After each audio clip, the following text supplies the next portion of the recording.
सर्वाङ्गानि वाक् प्राणश्चक्षुश्रोत्रम् अथ बलम् इन्द्रियाणि च सर्वाणि सर्वं ब्रह्मोपनिषदम् माहं ब्रह्म निराकुर्याम् मा ब्रह्म निराकरोत् अनिराकरणमस्तु अनिराकरणं मे अस्तु तदात्मनि निरतेय उपनिषत्सु धर्मास्ते मयि सन्तु ते मयि सन्तु ओम शांति शांति Shanti Om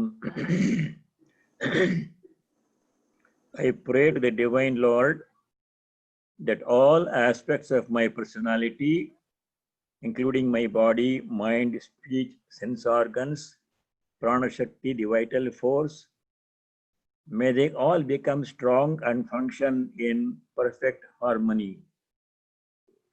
This whole physical universe, which is visible to the mind through the sense organs, is nothing other than the ultimate reality called Brahman in the Upanishads. May I not reject this truth.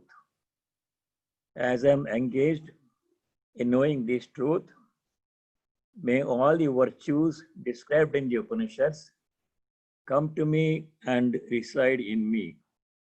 All the virtues such as truthfulness, purity, straightforwardness, and strength, may all those virtues come to me and help me in striving to the utmost, to the best of my ability to experience this truth.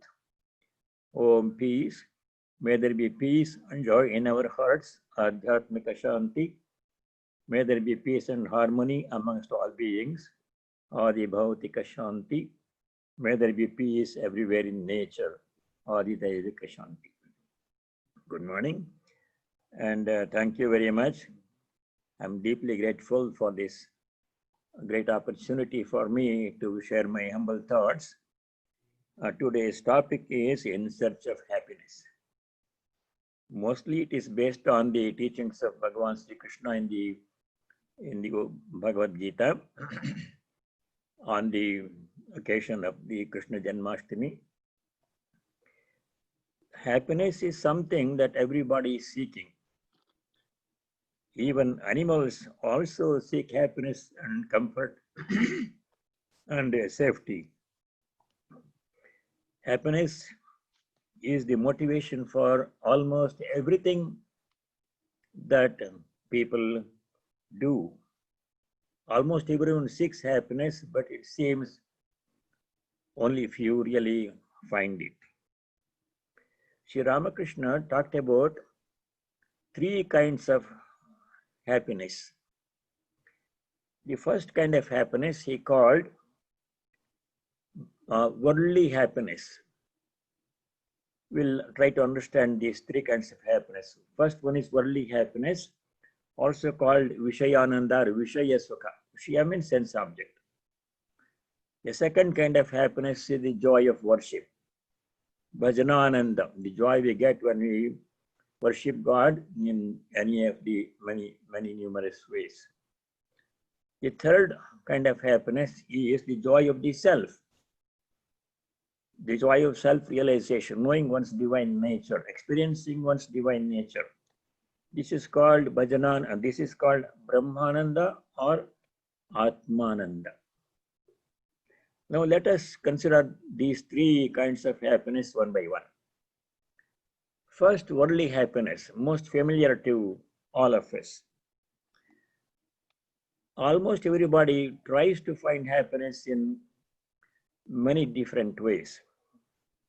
For example, acquiring wealth, property, jewelry, expensive cars, other possessions, hoping that possessions will bring happiness. The more things I possess, the greater happiness will be. That is the contention. We'll have to examine that contention. Collecting things like that. Second thing people do to find happiness is to seek happiness in relationships. in love, comfort, and pleasure in relationships, marriage, family, children, spouse, friends, relatives, parents. In relationships with these people, you try to find happiness and comfort. The third thing that people do to find happiness in the world is seeking success in some pursuit, such as science, politics, sports, business, hobbies, etc., and entertainment, travel. And the fourth kind of thing people do to find happiness is sometimes they resort to immoral, illegal activities also. That seems to, they think that brings them happiness. I remember one example. There was this Atlanta Falcons quarterback some time ago. His name was Michael Vick, I think, and he was promoting dog fighting and cockfighting, bullfighting. These are all people. Some people do to find happiness in them, but they resort to immoral, illegal, cruel means to find happiness. These dogs are trying to fight, and if they don't fight properly, he would torture them and kill them. Cruelty to animals is a punishable offense in all societies. So he was punished, he was put in jail. So that kind of thing brings happiness to some people. For us, it looks very abnormal. How can you find happiness when two animals are fighting with each other? But that's what some people do. In strange ways, people try to find happiness. The disadvantage of this kind of happiness, worldly happiness, coming from things outside, there are 5 things that problems with this kind of problem, this kind of happiness. First of all, it is fleeting, very temporary. For a short time, you find happiness, and then it fades away. Secondly, this kind of happiness is highly conditional, as in relationships. For me to find happiness in a relationship with some other person, that person must be able to reciprocate my feeling, my love. Otherwise, it will be one-sided and there is no happiness at all. And this kind of relationship is very much subject to change. All of a sudden or gradually people change, and two people who are in great love with each other, they constantly say, I love you, I love you, I love you too. Then what happens? Something, same people, but something changes, and afterwards they can't stand each other and they seek separation. That kind of happiness is highly conditional and also ephemeral, temporary. The third disadvantage is that fulfillment of this kind of desire, sensory pleasures, food and other sensory pleasures, it gives happiness for a short time, but in the long run, it ceases to give happiness. One reason is this kind of happiness depends upon the acuity of the sense organs. In old age, what happens? The sense organs lose their acuity to enjoy things. All the objects of enjoyments are there, plentifully available, but a person loses ability to enjoy. Lot of food is there, but I can't eat food. Cars are there, I cannot drive. Grandchildren and children are there, I cannot see them or hear them. So that is one disadvantage. This is what Nachiketa points out. When Yama offered to Nachiketa all kinds of things, a large kingdom, queen, music, dance, horses, elephants, chariots, a big treasury, and a long life to enjoy all these things, Nachiketa firmly rejected all those things. Nachiketa says these are very temporary. Today they are there, tomorrow they are not there. Second thing is, they deplete the ability of the sense organs to enjoy them after some time. They are very temporary. And so I don't like these things. You can keep all these things for yourself, he says. That's the next disadvantage. And the last disadvantage is this kind of happiness coming from outside objects, from property, from relationships, from possessions, from hobbies, from success in some pursuit, they are always combined with some problem. We will see, as Swamiji later says, Swami Vivekananda says, happiness presents itself before man wearing the crown of sorrow on its head.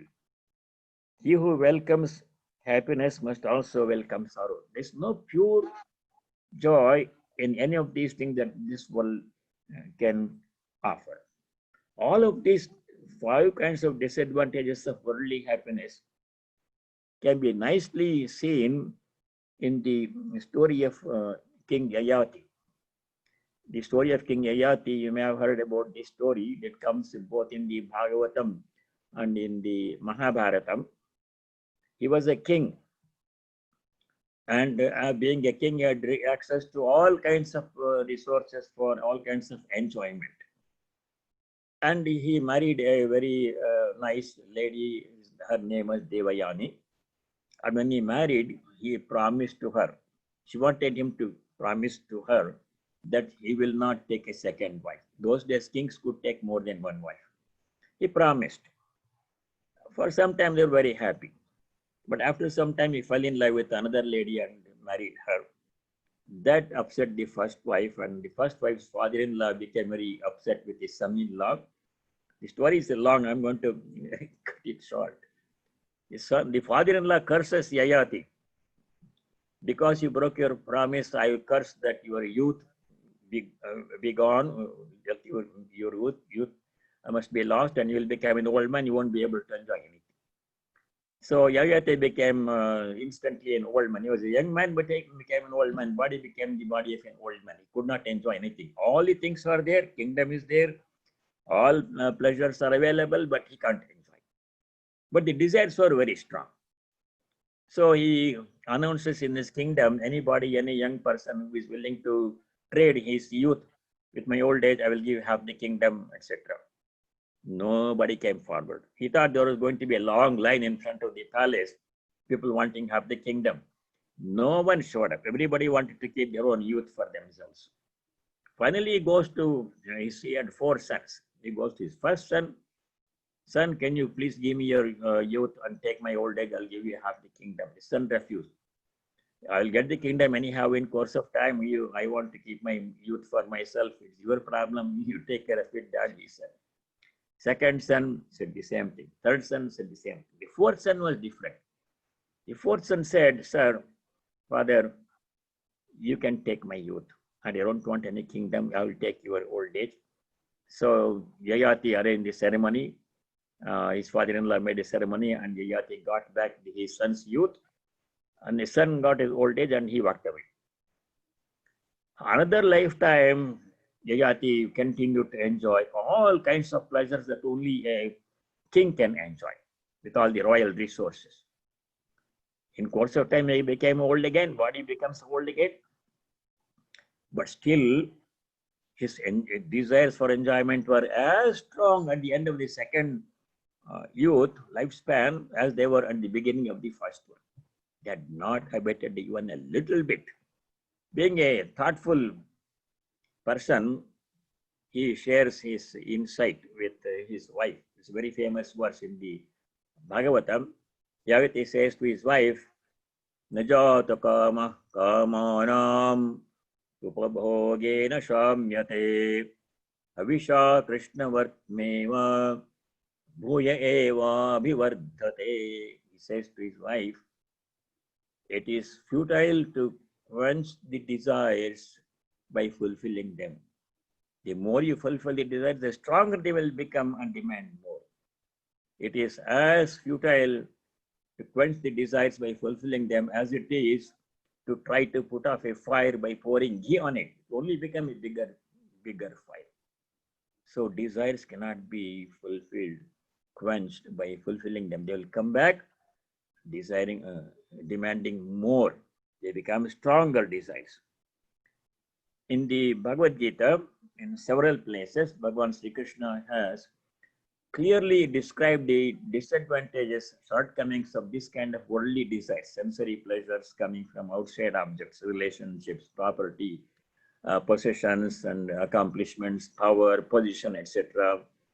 He says very clearly in the fifth chapter, there's a very famous verse in chapter 5, verse 22. There he says, this kind of worldly enjoyment, they will eventually cause only disillusionment, unhappiness, disappointment, disillusionment. For a time, they may be providing pleasure, but eventually they cause only disillusionment. And they have a beginning and an end. They are temporary, they are fleeting. Sometimes they may last for a little longer, but they will end sooner or later. A wise person does not take any delight in such worldly pleasures. Again, in the 8th chapter, Sri Krishna calls this world as a house of misery, impermanent house of misery. Dukkhalayam ashashvatam. Dukkhalayam means house of misery. Ashashvatam means temporary place. Everything ends at some time or other. The 9th chapter is again referred to this world as an impermanent, joyless place. Anityam asukam lokam. Anityam means temporary, not permanent. Asukha means there is no happiness in this world. The Lord who created this world himself is saying that there is no happiness in this world, and all of us are trying to find happiness in this world where it cannot be found. Sri Ramakrishna said, this from the Gospel, Sri Ramakrishna said, the world is like a hog plume. The hog plume has only pit and skin, and after eating it, you suffer from colic. Swami Vivekananda said, happiness presents itself before man wearing already at that one, wearing a crown of happiness, wearing a crown of sorrow on its head. He who welcomes happiness must also welcome sorrow. So those are the disadvantages of worldly happiness. Now we go to the second kind of happiness, the joy of worship, bhajanananda. The joy of worship is one that one experiences when one worships God in any of the many possible ways. Traditionally, 4 kinds of worship are described in the scriptures. Swamiji added a 5th one. We will come to that later. The 4 traditional kinds of worship are, first is ritualistic worship. Pratima puja. Pratima puja. Pratima means a symbol, a representation. It can be a photograph, it can be an image made of clay or an alloy or gold or silver or some other material, or it can be some formless symbol like a saligramma stone. It can be any, or a shivalinga, or any of the different kinds of images. We can invoke the divine presence in them and offer all kinds of worship. Ritualistic worship can be very simple with only 5 items or 10 items or 16 items. In some temples in India, they do 64 kinds of offerings. Puja worshipping, extending over several days, including taking the idol in a procession on a chariot or on a horseback or in a back of the elephant. All detailed kinds of offerings are offered. Those are all ritualistic worship. Second kind of worship is japa stotra adi madhyama. Japa stotra. Stotra means chanting hymns describing the glories of God. Japa means repetition of the name of God or a mantra over and over again. This is second kind of worship. The third kind of worship is manasi puja, mental worship or meditation on the forms and glories of God with form of any avatar, incarnation, or a great saint or a Mahatma. Meditation is the third kind of worship. Fourth kind of worship is called Soham Puja. Soham means I am he. Meditating on the identity of the individual self with the divine self. I am that or I am he. Soham Puja. That is very difficult, and Sri Ramakrishna says for this Kali Yuga, I am he is not appropriate, because people's lives are almost always dependent upon food, and there are so many distractions, and that requires great degree of concentration and strong sense of renunciation. So that is not suitable, but some people still follow the Soham Puja, I am he. Japa or repetition of mantra is very common in our Vedanta Hindu tradition. It is also common in Buddhism. And in some denominations of Christianity also it is there, but not very common. Some years ago, I came across a very fine book written by a Russian pilgrim. It's called The Way of the Pilgrim, and the Pilgrim Continues the Way. The Way of the Pilgrim describes how a Russian seeker, a very common peasant, not a highly educated man, how he somehow got initiated into the Jesus mantra. Jesus mantra is one of the few mantras that Christians have. Jesus mantra is, Jesus Christ, have mercy on me. That's the mantra. Another version of that mantra is, Jesus Christ, Son of God, have mercy on me. So he got initiated by a Christian monk into that mantra, and he went on repeating the mantra almost all the time. The teacher first told him, when he gave the mantra initiation, he told this peasant, his name is not known. He wrote a journal, diary, and he didn't put his name, and that's what we have. It's published in the form of a book. So the teacher told him, the Russian Christian monk, repeat the mantra 3,000 times every day. So this young man, peasant, went and repeated the mantra that he was given 3,000 times every day. And in the beginning, it was very difficult. He encountered the same problems that we all encountered when he sat for japa. His mind wandered, and his headache, and his backache, and knee pain, and same kinds of problems we all encountered. He also encountered, but he persisted. After 2 weeks, he goes back to the teacher and says, I repeated the mantra 3,000 times every day, or now what should I do? The teacher says, repeat the mantra 6,000 times every day for 2 more weeks. He did that one. Then he goes back. Then now it has become a little bit easier. Without much effort, he could repeat the mantra 6,000 times every day. In Christian tradition, mantra repetition is also there. Then after 2 weeks, he went back to the teacher. Teacher said, repeat the mantra 12,000 times every day. Every time he went back, you are increasing the prescription by 100%. So this man repeated the mantra for 12,000 times every day for 2 more weeks, and he went back to the teacher. The teacher says, now you don't have to keep track of the number of the repetitions. You repeat the mantra all the time, and you don't have to come back to me. I don't have any more instructions to give. The next instruction will come to you from within yourself. So this man went on repeating the mantra. It became automatic. The mantra was going on its own in his mind without his effort, even in sleep.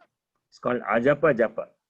Without effort, mantra was going on all the time in his mantra.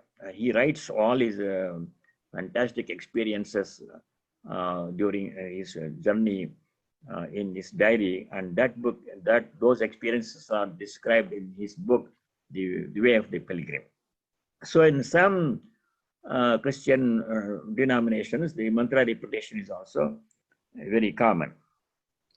So any combination of these above 4 kinds of worship will bring enormous joy and paves the way for the ultimate joy of the self, the third kind of joy, happiness, which we are going to discuss, the joy of the self, or Atmananda, Brahmananda. The worldly pleasures, sensory pleasures that deplete the sense organs, they are very temporary, and after some time the person becomes unable to enjoy them, even if all the facilities are there. But in the case of the joy of worship, they don't deplete the sense organs. They will bring great peace of mind and joy. Sri Ramakrishna used to sing songs, Ram Prasad song and Kamalakanta song, and you would go into ecstasy. You dance in ecstasy.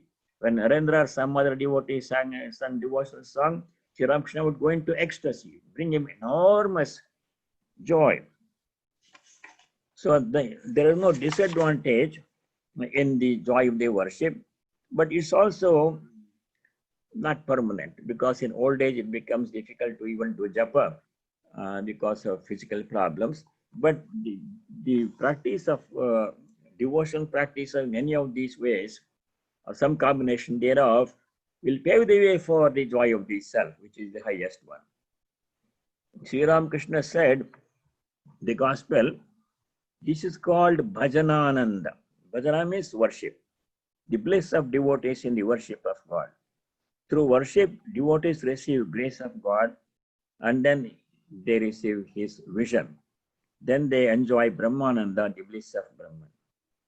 Chanting the names and singing the glories of God, unlike ritualistic worship, requires no paraphernalia or chanting of their own. They don't have to be in Sanskrit, they can be in any language. Anytime, any place, in any condition, one can chant the name of the Lord. There are no rules prescribed for chanting the name of the Lord.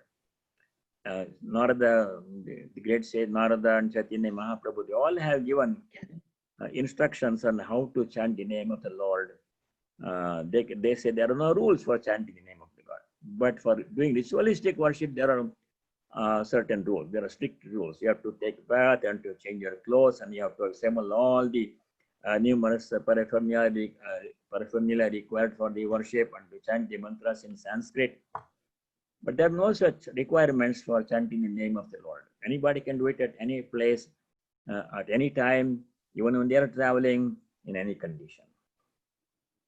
Now, there are numerous sources for chanting the hymns describing the glories of God. The Vedas have many hymns. For example, the very famous Purusha Suktam, Durga Suktam, Devi Suktam, Rudram, Chamakam, they all are Vedic hymns. Many people chant them every day in their homes or in the temples. It's a common practice in certain parts of India. Vedas are sources of hymns. The Puranas also contain numerous hymns. The most famous hymn coming from a Purana is the Chandi. It is very common in Bengal and other parts of India.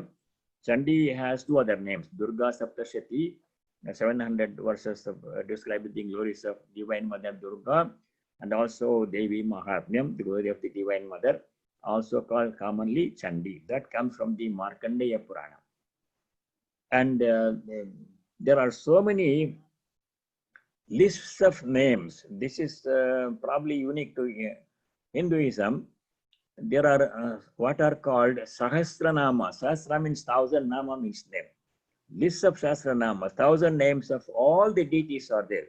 Rama Sahasranama, 1,000 names of Rama. Krishna Sahasranama, 1,000 names of Krishna. Vishnu Sahasranama, 1,000 names of Vishnu.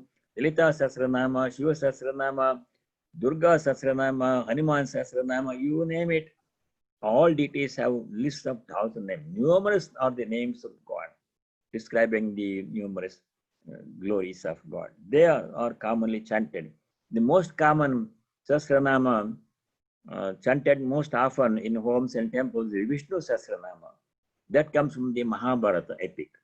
The epics Mahabharata and Ramayana also have many hymns in them. The most famous hymn from the Ramayana is the Aditya Hridayam. In the Ramayana, what happened? When the war was taking place between Rama's army and Ravana's army in Sri Lanka, at first the armies were fighting with each other. Rama's army of monkeys, they were fighting with Ravana's armies. But finally, Rama came face to face with Ravana. And Sri Rama saw Ravana with 10 heads and 20 arms and all the weapons. Even Sri Rama also lost his confidence temporarily. What happened? Something like what happened to Arjuna when he faced the Kauravas 18 divisions. Something similar happened to Sri Rama also, the Lord himself. He also became diffident, lost his confidence temporarily. The great sage Agastya was watching all this. He was watching the war. So Agastya noticed Rama's loss of confidence. Agastya teaches him a short hymn with 32 stanzas called Aditya Hridayam. Aditya means the sun. Aditya Hridayam means a hymn in praise of describing the glories of the Lord Sun, source of all energy. So Sri Rama chants this Aditya Hridayam taught to him by great sage Agastya 3 times and James Baxter's conference, and then the war is quickly over. So there, the epics also have numerous hymns in them. And besides this, we have I can say without any fear of contradiction, that we have the richest heritage, spiritual heritage of hymns and devotional songs. Numerous sages in all parts of India, in all centuries, they have composed devotional songs in their own regional languages. Too numerous to mention. In Bengal, we can read in the Gospel, Sri Ramakrishna used to, and other devotees used to sing the songs composed by Ram Prasad, Kamala Kanta, and other great singing saints. In different parts of India, numerous saints have composed similar devotional songs. Numerous saints in Maharashtra, in Tamil Nadu, they all have composed songs, devotional songs, and singing any of them will purify the mind. It's also a kind of worship, chanting hymns and doing the japa. That's very common in all parts of India. Worship of any kind, unlike the joy of worship, unlike worldly pleasures, does not agitate the mind. It makes the mind peaceful and brings joy, and it acts as a bridge between worldly pleasures and takes us to the joy of the self, the highest kind of joy. Now we go to the third kind of happiness, the joy of the self, also called Brahmananda or Atmananda. The Upanishads declare that the real, intrinsic, eternal, infinite happiness can be found only in the self present within each one of us, not in the world outside. In his lecture entitled The Real Nature of Man, delivered in London, Swamiji said like this: happiness is what everyone is looking for, but the majority seek it in things which are evanescent and not real.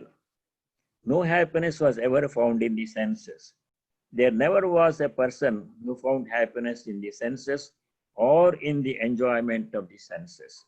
Happiness is only found in the spirit.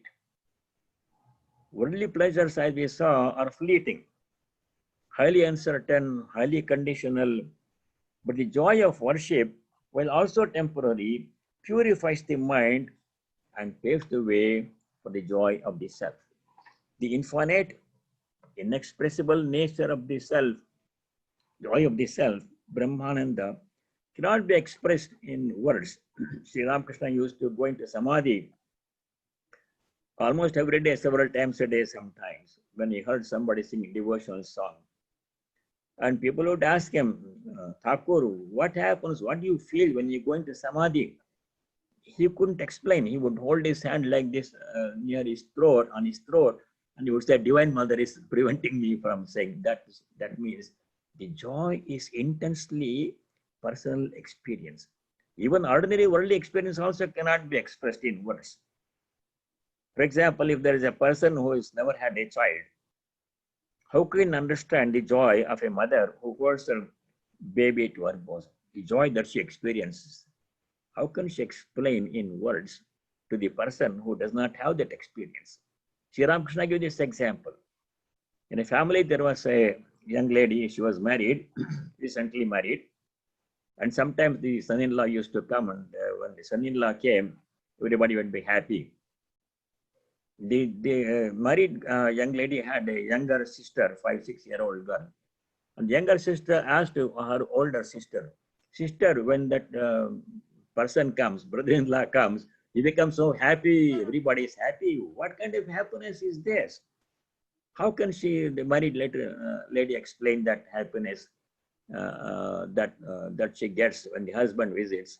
to the little child. She said, no, you can't understand now. When you have to grow up and you get married, you will also understand the nature of happiness. Like this, the joy of the self is ineffable, cannot be explained in words. In the Taittiriya Upanishad, there is a very nice graphic description of the infinite nature of the joy of the self. There's not enough time, but I'll give a shorter version of that one. The Taittiriya Upanishad, this sage says, the nature of the infinite nature of the joy of the self, Brahmananda, cannot be put in words.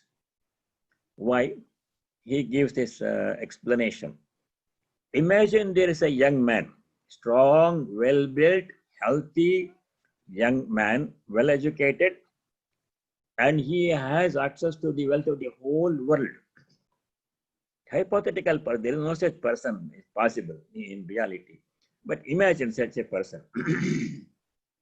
And how much happiness that person can give. He has the whole wealth of the whole world. Young and strong, educated, and in good health and sound body and mind. Imagine the happiness he can get, maybe 1 unit of human happiness. That's 1 unit. How much small fraction of that we ordinary people have? Very little. Supposing such a person is there. Then multiply that by 100 times, that becomes the joy of the Manusha Gandharva, beings little bit higher higher than human beings in the higher levels of existence. Manusha Gandharva. Gandharvas are 2 kinds. Manusha Gandharva, Deva Gandharva. In Gandharva Loka also there are 2 levels of Gandharvas. One relate closer to the human beings, Manusha Gandharva. One closer to the gods above them, Deva Gandharva. So 1 unit of such a human being's happiness, 100 units of such a human being's happiness is 1 unit of Manusha Gandharva happiness. Multiply that by 100. 100 units of Manusha Gandharva happiness is equal to 1 unit of Deva Gandharva happiness. Then multiply that by Deva Gandharva happiness 1 unit into 100 times, and that becomes 1 unit of the God Deva Ananda, those gods who live in the higher realms, in the various lokas, Indra Loka, all those things. Multiply that 100 times the happiness of the Devas Ananda, and that becomes 1 unit of Indra's Ananda. Indra is the head of all the gods. Multiply Indra's Ananda by 100 times, that becomes 1 unit of Brihaspati's. Brihaspati is Indra's teacher, his unit, 1 unit of happiness. Multiply that by 100, and that becomes 1 unit of Brahma's Ananda, Brahma the creator. And if you keep on doing that, there is no way to quantify the happiness that the joy of knowing the self comes. It is impossible to put it in words. It is infinite and it is unconditional. It is intrinsic, because the divine presence is in every one of us. We all can have access to that. It is intrinsic. Other kinds of happiness have to come from outside sources. They are undependable. But this we don't have to go anywhere. It is already hidden within us, but we have to experience it. We have to remove the covering of ignorance that covers this one. In the Bhagavad Gita, Sri Krishna says, in many places, Sri Krishna says that the same divine presence is present in all. God is present in everyone. That comes in many places in the Gita. One place where Sri Krishna says in 13th chapter, verse number 27, there Sri Krishna says, Samam sarveshu bhuteshu tishtantam parameshwaram. Sarveshu bhuteshu, in all the beings, Samam tishtantam parameshwaram. The Supreme Lord is present in the same way. Not more in some, not less in some. But why there is so much difference between one person and another person? The difference is because of the ability of the people to reflect and feel and reflect the divine presence varies from person to person. It's just like sunlight falling on all the objects to the same extent. Some objects can reflect sunlight, almost all the light they receive, they reflect back. They are very bright objects, like a piece of glass or a mirror. Some objects are so dull, unpolished, although same amount of sunlight falls on them, they cannot reflect much of the sunlight. People are like that. Same divine presence is there in the same way. Incidentally, this Sloka 1327 in the Gita was one of Swamiji's favorite verses. He liked that verse very much. Samam sarveshu bhuteshu tishtantam parameshwaram. So therefore, since he is present in all the beings, everybody has access to that divine joy is present within us even now. And everybody's birthright it is to experience that joy. Because you own it. We are that eventually. Excuse me.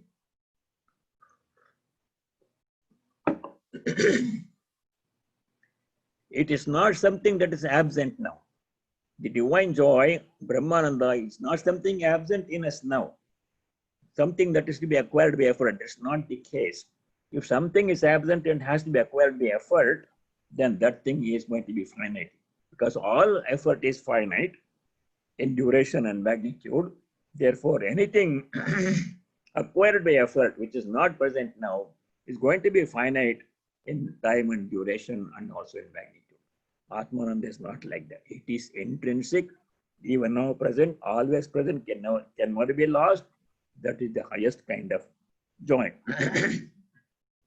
When one experiences the bliss of the self by divine grace, one becomes permanently free from all limitations and all sufferings for all time to come. That is the highest flight of human achievement. In one verse in the 6th chapter, verse number 22, Bhagavan Sri Krishna says, if one is established in the divine joy in Brahmananda, then no adversity, calamity, no matter how serious, can touch that person, can perturb that person. That's the highest that anybody can achieve, highest flight of human achievement. The verse number is 22 in chapter 6. There Bhagavan Sri Krishna says, Yam labdva cha param labham manyate no nikam tataha yasmin stito na dukkhena guruna api vichalyate. Guruna api dukkhena na vichalyate. Even by the severest of calamities, such a person established in divine joy cannot be perturbed, cannot be affected, it does not move such a person. Sri Ramakrishna explained this, the joy of the self, based on his experience in this way. The realization of God gives 10 million times more happiness than the most intense pleasure one can get on the physical plane. Swamiji said also, from the complete works, this is in volume 5, Swamiji said, it is the same happiness as in everything else, but when a man seeks it in something which is finite, he gets only a spark of it, just a drop of that. For example, Swamiji gives this example. A thief, when he steals, gets the same happiness as the man who finds it in God. But the thief gets only a little drop of it with a mass of misery accompanying it. The man who finds happiness in God experiences infinite, eternal, unchangeable joy for all time to come. Now, the last point that I had in my outline, but we are not going to discuss, is how to achieve this bliss of this self. This has to be a topic for another talk. Hindu scriptures from the Upanishads and the Puranas downwards, until the teachings of all numerous saints and sages in all parts of India, all centuries, have described various spiritual practices convenient or appropriate for the time and place in which they were giving their teachings to reach the same goal. Swamiji talked about the 4 yogas. Any combination of these disciplines, spiritual practices, devotional practices, will take us to the same ultimate goal. But this has to be done preferably under the guidance of a teacher. So we'll stop here. We still have about 13 minutes. We can take questions now. Very good. Thank you, Maharaj. Do we have any questions coming through chat or through raised hands? I don't have any chat here in my screen. Oh, I do, Maharaj. I would just, as the host I have. Let me start questions by asking you. So often we get the question in this time of COVID. It's a time of anxiety, and people are losing their jobs, and some people are coming down with dreadful illness that's prolonged. Yes. What word of advice, Swami, to touch these people who are suffering so? How can a little bit of happiness come into All their kinds lives? of problems. Yeah. COVID is the one most urgent, immediate right now. But there are all kinds of problems in this society and in other societies too. There are numerous problems. But we have to do three different things to face these problems confronting us. First thing we have to do is to take preventive measures. Preventive measures such as taking vaccines in the case of the, it's not available yet, but for other diseases we have vaccines when it becomes available. Buying health insurance and following the rules of health and exercise and sleep and food, all those are common knowledge. Preventive measure to prevent the occurrence of any problem, foresee. Second thing is when the problem does occur, in spite of taking preventive measures, problems do occur. Then second thing we have to do is to try all the available remedial measures. When disease does come, we go to a doctor, take medical advice. Some other problem comes, we go to the appropriate person. If the plumbing system fails, we go to call the plumber, electric problem, health problem, go to the doctor, and remedial measures. Whatever remedial measures are available, we have to exhaust all of them. Two things. Even after taking all the preventive measures and the remedial measures, problems still persist. New problem will come, or the old problem, part of it may stay or it may not go away. Then third thing we have to do after exhausting everything is to practice forbearance and prayer. Prayer, of course, should be done at all times. Prayer, seeking divine grace, and practice forbearance. What cannot be cured has to be endured. Forbearance means bearing all difficulties which cannot be prevented or remedied without complaining, without lamenting. In the Viveka Chodamani, Shankara describes forbearance, titiksha, in this way. Sahanam sarvadukhanam apratikara purvakam chinta vilaparahitam sa titiksha nigadyate. Sarvadukhanam sahanam means bearing all kinds of problems, suffering, cannot be prevented or remedied. How? Without taking revenge. Apratikara purvakam. That will only compound the problem. Second thing is chinta rahitam, without brooding about the past, oh, this happened, brooding out all old problems that happened 20 years ago, that happened 10 years ago or yesterday, or being anxious about the future, this may happen, that may happen tomorrow, next month, without brooding and without complaining. Vilapa means lamentation. All the time talking about our problems to everybody will only make it worse. So without brooding, anxiety, and worrying and lamentation, we have to bear calmly all the difficulties that cannot be prevented or remedied.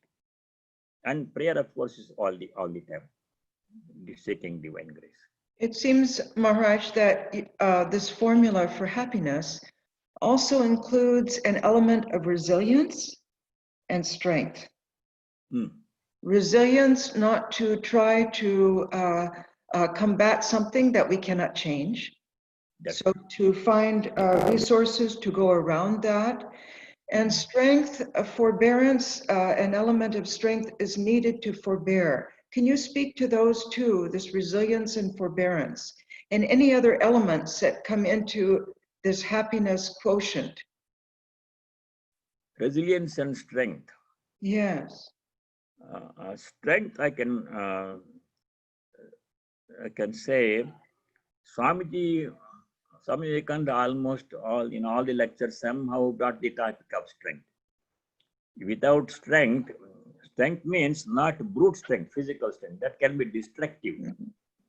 In the Bhagavad Gita, 7th chapter, verse number 11, Bhagavan Sri Krishna says, strength must be free from kama raga, from attachment and other impurities such as cruelty and violence. Strength must be combined with sattvic qualities such as compassion, understanding, and wisdom. Then it is constructive.